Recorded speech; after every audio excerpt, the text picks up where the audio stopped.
Hi. Today I'll start with a very short story. There was this man, he had a misunderstanding with his wife. It was a serious quarrel, bitter quarrel. His wife packed her things and left for her father's house. 2 days later, the man called his wife on the phone and apologized and requested that she should come back. The wife calmly and patiently listened to him, and at the end, she said, I will come back, but first of all, I need you to do something. Pick up the flower vase on the table. The man did that, and she said, throw it on the floor. The man threw it on the floor. She heard the loud bang sound, and she said, now, can you pick up the pieces together and bind them together? If you can do that, I will come back. The man smiled and said to his wife, yes, of course. The flower vase I threw on the floor was made of iron, not of glass. So you, my wife, you are made of iron, not of glass. Please come back. The wife smiled and said, you serve. Come and pick me. So, uh, my dear, I welcome you to today's episode of Moral Crossroads. And as usual, we discuss stories that affect your daily life, stories that affect your moral life, that affect your spiritual life, that keep you wondering, should I do this or should I not do this? If I do this, what are the moral consequences? Am I morally culpable if I do this or not? Yes, life is full of confusions. Life is full of temptations, trials, obstacles. And some of these obstacles are moral obstacles. I don't want to call them obstacles, moral obstacles, but they are moral hurdles that you need to cross, you need to scale in order to succeed in life. Some of these hurdles are too high for you to scale. And for you to keep moving, to succeed, you are tempted to just push the hurdles aside, push the things aside, and or cut corners, or go by the side, maneuver your way and move on. Because if you keep waiting for when you will make practice, and then scale the hurdle, time will be going. So a lot of people would say, nah, why wait? Why waste your time? I skip the thing or take the back corner, take the back door and keep moving. So these hurdles are not easy to scale. And that's why we keep bringing such issues, such conversations that affect your daily life, that affect your spiritual life, that affect even your psychological life. So today, we are discussing the episode 3 of the Moral Crossroads.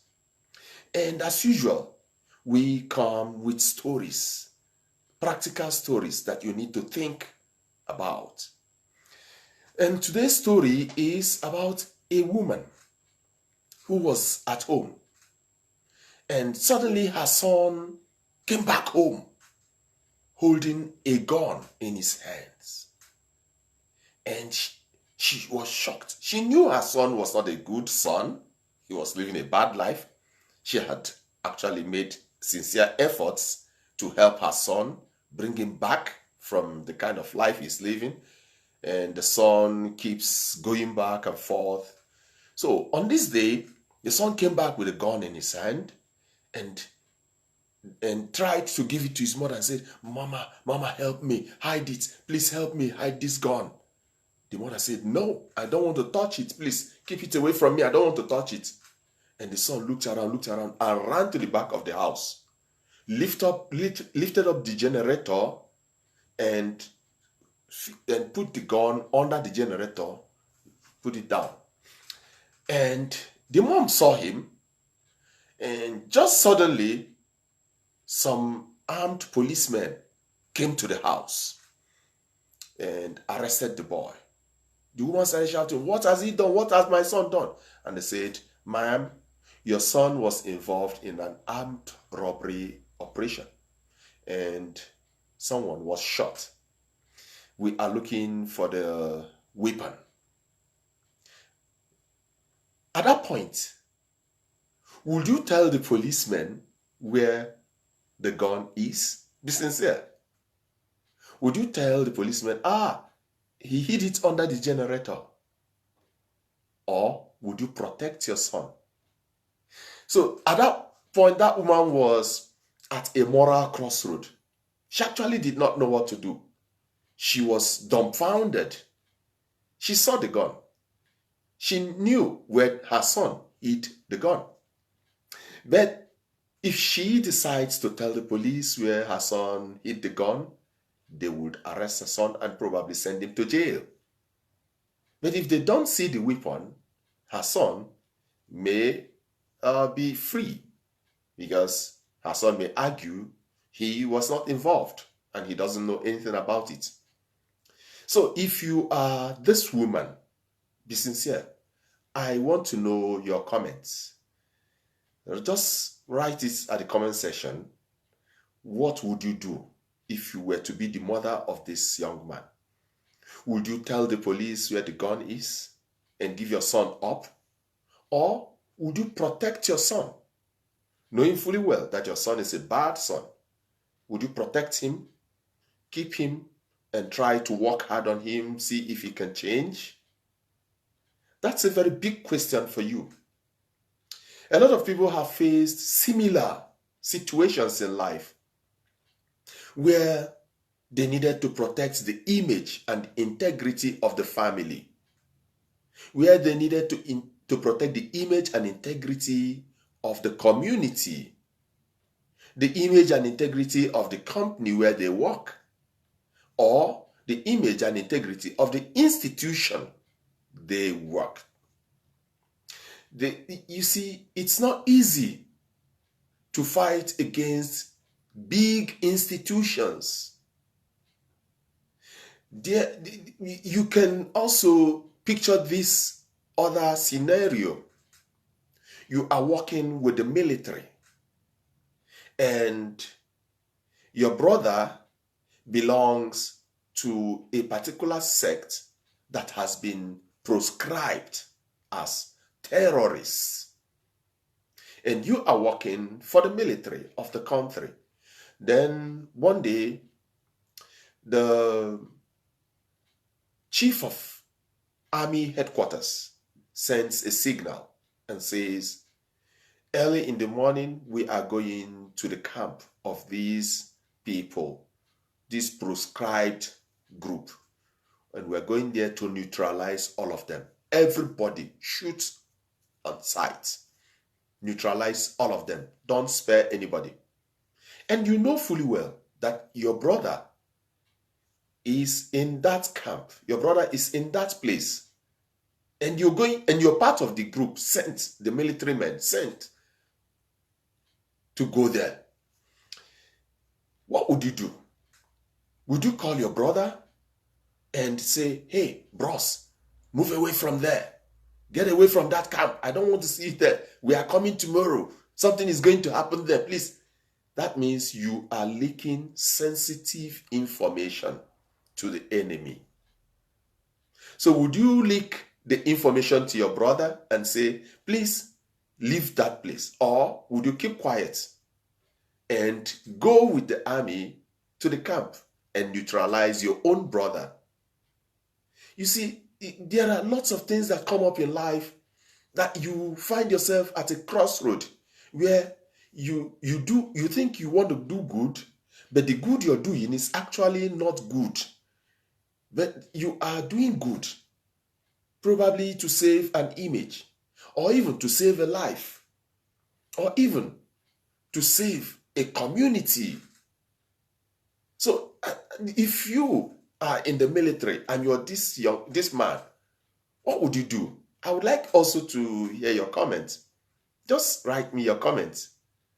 Would you call your brother on phone or even send a message across and say, leave the camp, something is about to happen? And knowing fully well that this kind of information, when you reveal it, comes with consequences, because it's not acceptable in the military to pass out sensitive information. to the civilians, to the enemies, most importantly. So this is another case of crossroad.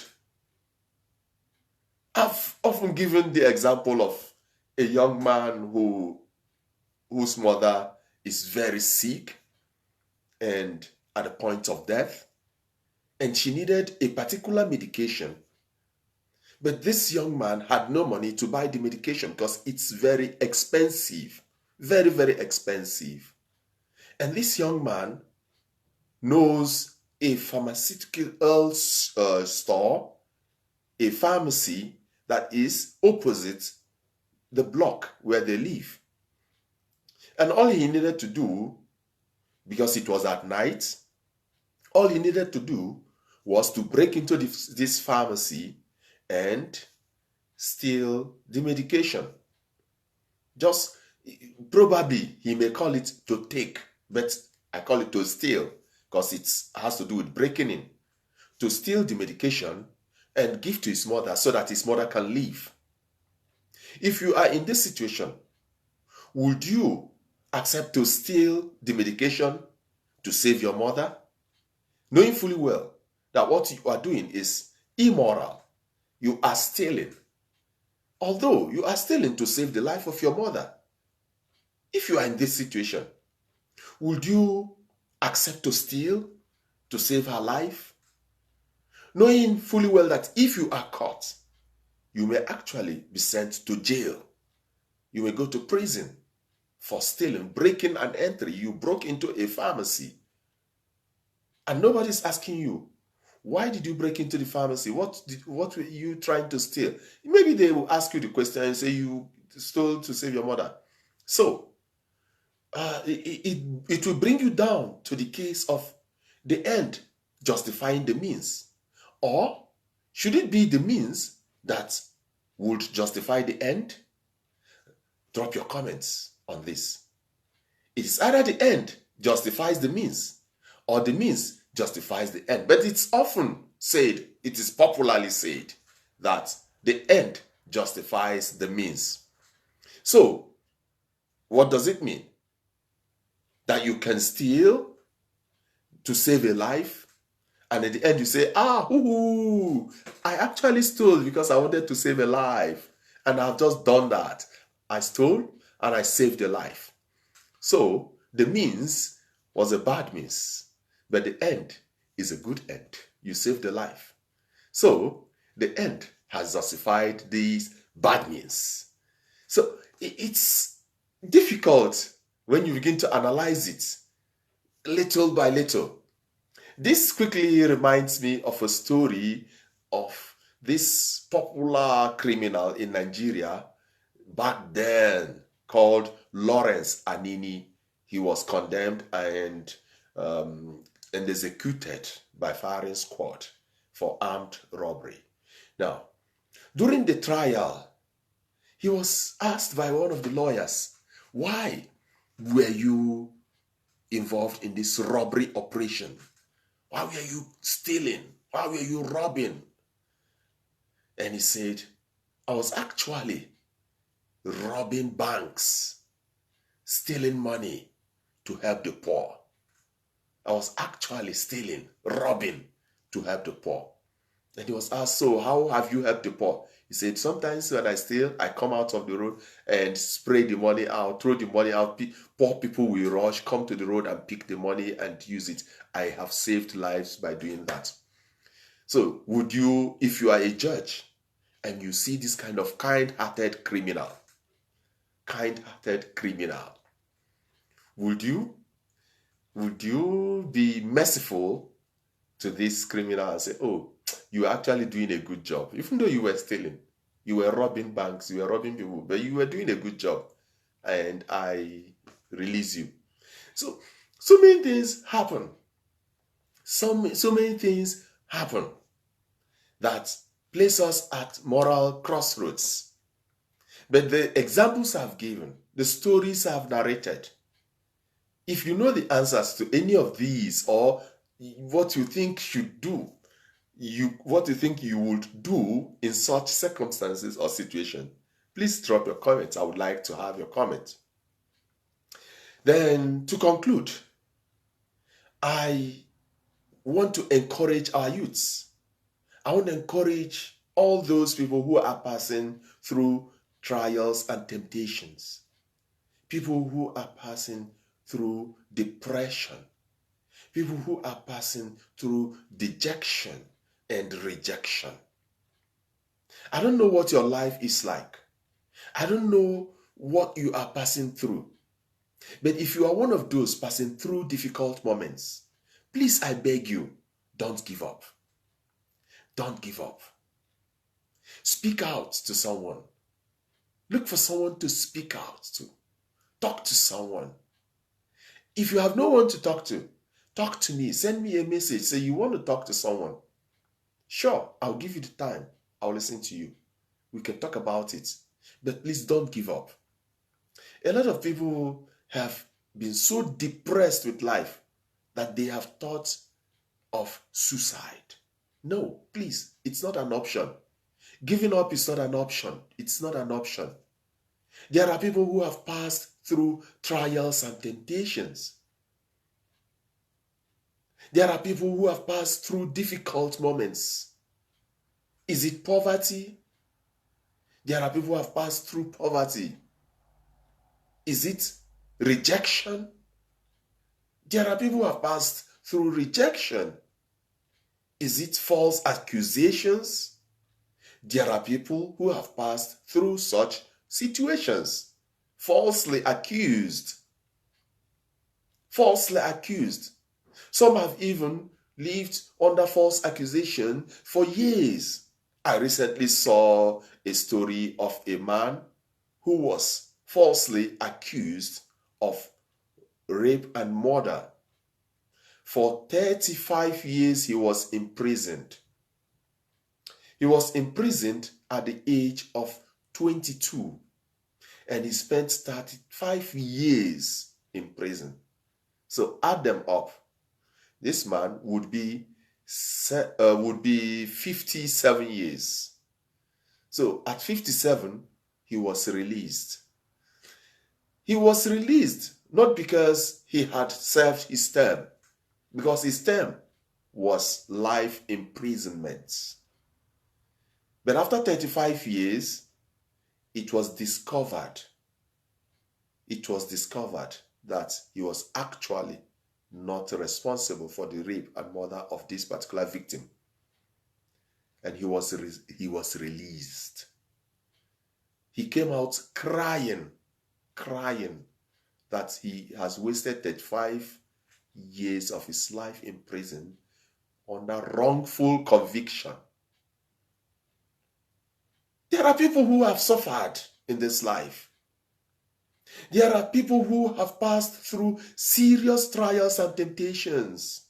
Please don't give up. Is your family ravaged by deaths?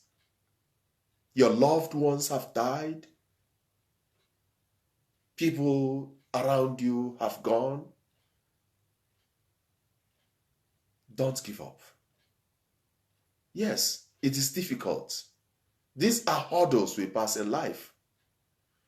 Every success story comes with its own challenge.